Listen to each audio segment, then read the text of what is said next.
very good defensively. I think it's, somebody told me, the lowest point total by an opponent at State Farm Center. Kyle Boswell continues to take the other team's really good players and make their life pretty challenging. He's done that 3 games in a row. But I thought Tommy, Dan, Merez,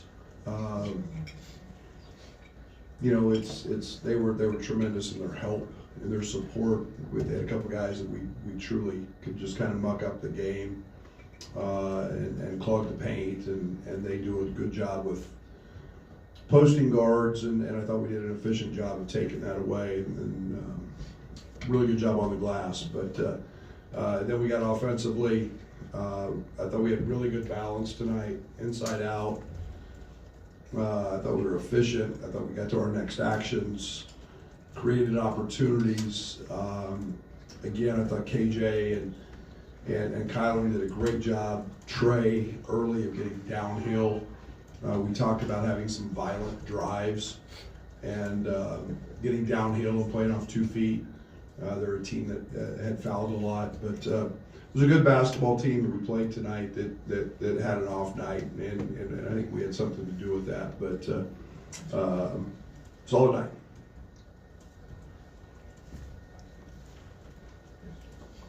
Brett, as you mentioned, it seemed like there was an emphasis early to get to the paint off the bounce and play off of that. What can that open up for you guys, even if you end up taking the 3 at the end of the day? That's what we want. That's what we haven't been doing. We've just been settling, and we call it our next actions.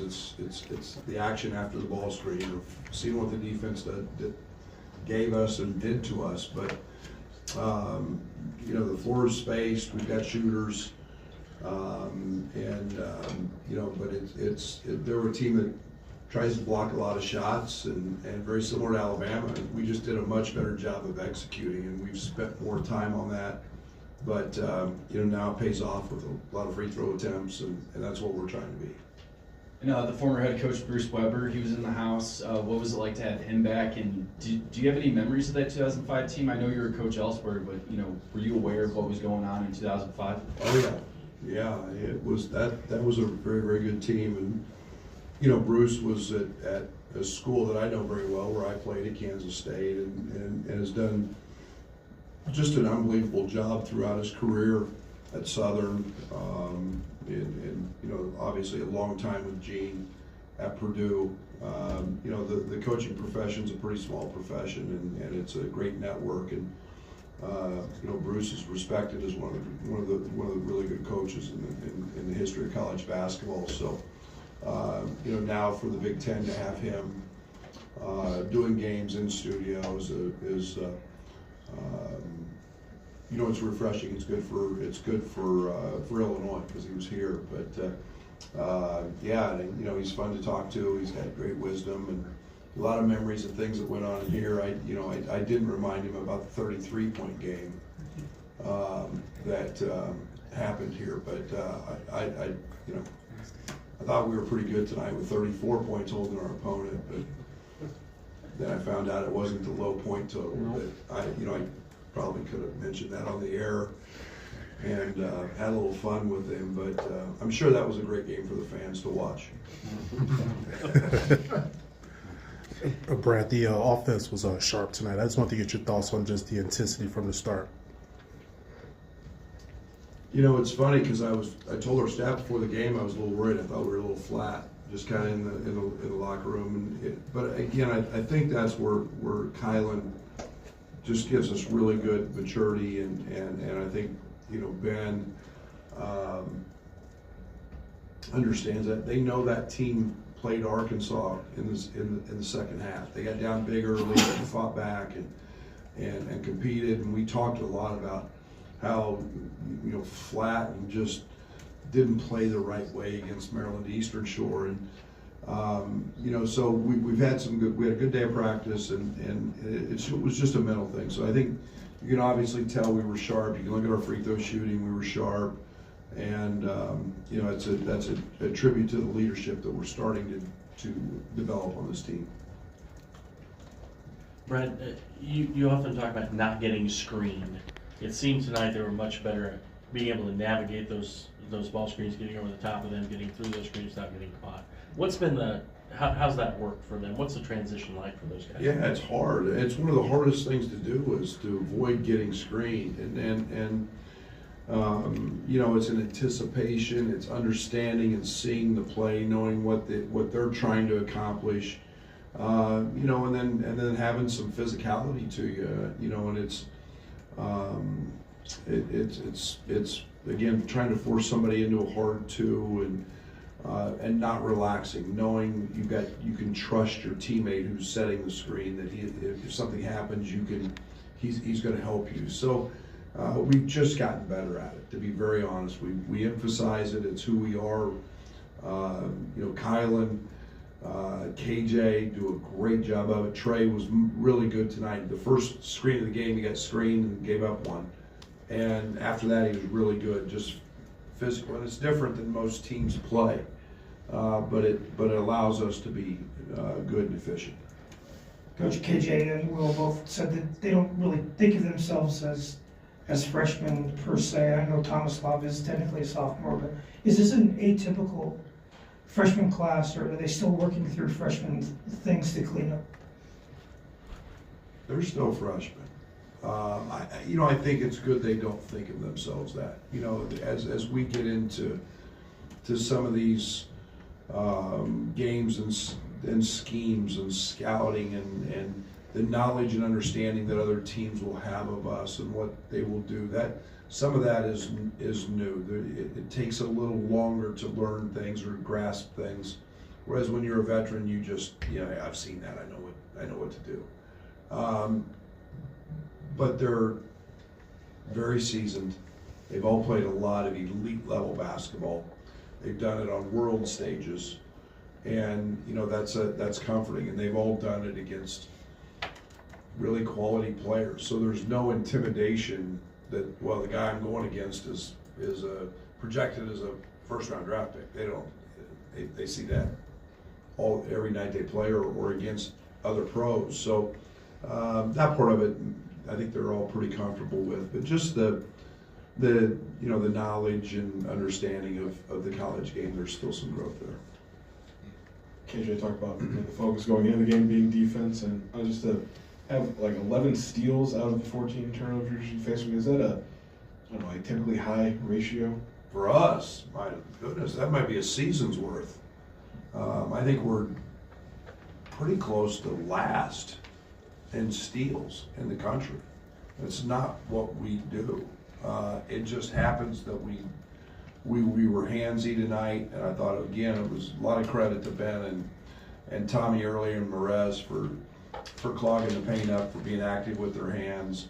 You know, Trey and Kylan both have really quick hands and the ability to get in there, and then, you know, Will's just long, so he gets his hands on quite a few, and KJ has been really active. I think he had 4 steals the other night. So, yeah, we're getting better at it. That's a high number for us, and I wouldn't expect that every night.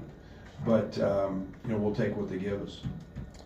Brad, KJ, obviously he set the table tonight, but I thought the last couple of games he's been more aggressive offensively. Is there anything that you've just seen from him in practice that kind of led up to this? Yeah, he's been trying to do that. You know, KJ was a big scorer. You know, KJ, but I think the first few games that, you know, we saw in the first half at Alabama, you know, where he was aggressive and you know, the first few games he just kind of took what the defense gave us, and you know, it was hard hedges, it was just getting the ball out of your hands, and he kind of lost a rhythm of scoring, and you know, he was taking so few attempts, and you know, kind of threw him off. You know, he's a good shooter and kind of just didn't find his rhythm here for a minute, and he's gotten that back in practice, and you know, that's the other piece. I mean, when he steps in and shoots it like that, to go with his size and strength, his ability to get downhill, his ability to draw fouls, and then spray it. You know, we have 12 assists tonight between he and Kylan, and that's a great number from that spot from your ball handlers. KJ gets his first tech. The bench almost seemed proud of him.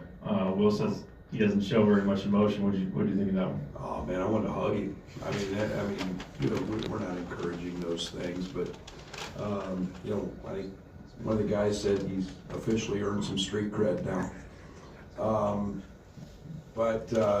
Yeah, he's very stoic.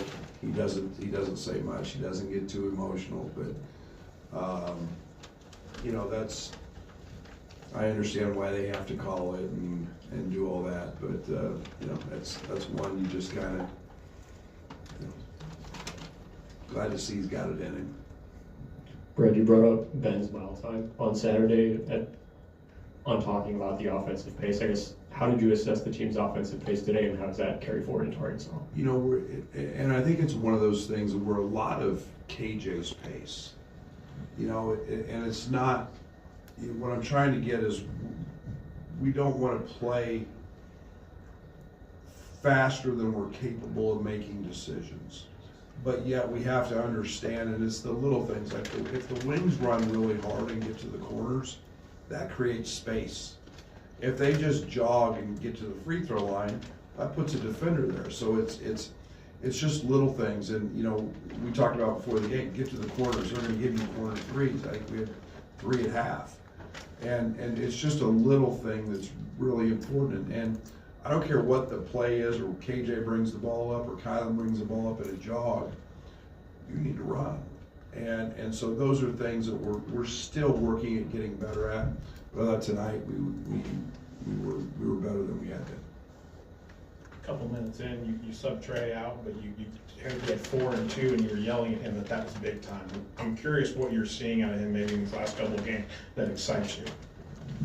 Well, the 11 rebounds the other night were terrific, but it was more his playing to second actions, creating the other opportunities for himself. He got out and ran, got a layup. You know, he was a handler once and got it all the way to the rim, and did it with great pace. You know, he doesn't have to be a guy that's in a lot of our actions. He wasn't, and I always go back to the Butler scrimmage. I think he was close to our leading scorer right there, and it was just cuts. It was shooting open shots. He missed a couple tonight, but it was, you know, his defense has gotten 100 times better. His rebounding, he's a very good offensive rebounder. You know, he can sneak his way to 10 or 12 points pretty easy, and I just, you know, feeling better with the way he's playing. 7 assists and only 1 turnover for Kylan, and this is a team that has turned people over. What'd you like about his facilitating? It was just power. It was just strength. You know, it was just, you know, it wasn't just reckless and drive in there and jump off one leg. It was simple. You know, it's kind of the KISS there. You know, you know, just keeping the game simple, taking what it gives you, and getting fouled. I mean, he's a career 80% free throw shooter. We need him being fouled and putting stress on him, not just with, and now you get that duo with KJ. That sets up what I think can be a really good perimeter shooting team for other opportunities. So really proud of him tonight. He was very dialed in to his violent drives and his great rim decision making. Some high-low stuff with Tomislav and Morez. I don't know if that's by design or what, but what'd you think of them together on the court at the same time, and how do they kind of complement each other? Well, I think the one thing we knew tonight is they were going to double us with their 4-man. We're getting ready to see that against Northwestern in a league game, and so we needed to find out how Tommy would handle double teams and the passes out of them and what that looked like, and basically see if Tommy can facilitate offense. It's bringing 2 to the ball, and that's everything we're about on the offensive side. So, can you make the right decisions? Can you read the things that you need to see in what the defense does? And I think he had 1 turnover, but he does it at a pretty high level. And then Morez can just, you know, power through some people. This is the last one here from Scott. Will kind of talked about how just in a game like this, it was important to kind of keep fighting, even though, you know, the lead was growing all the time. Just what is it about this team where maybe they didn't get complacent and still pushed? Yeah, I mean, it's what we talked about at halftime. It's our standard. and it's the, know the thrill of an all-out effort. And that all-out effort takes 40 minutes. It's not a 20-minute thing. It's not a do it when it's hard. It's do it and play to our standard. So it gets to be about playing against us and our execution and our intensity. And when we can do that, then this team has a chance to be really special. And so it was most of our halftime talk. And I would be very remiss. It was great to see Marcus Domask back in the State Farm Center tonight. And I tried to squeeze a uniform out on him, but man, what a great young man and a great representative of our university. And it was great to see him back. Okay, thank you.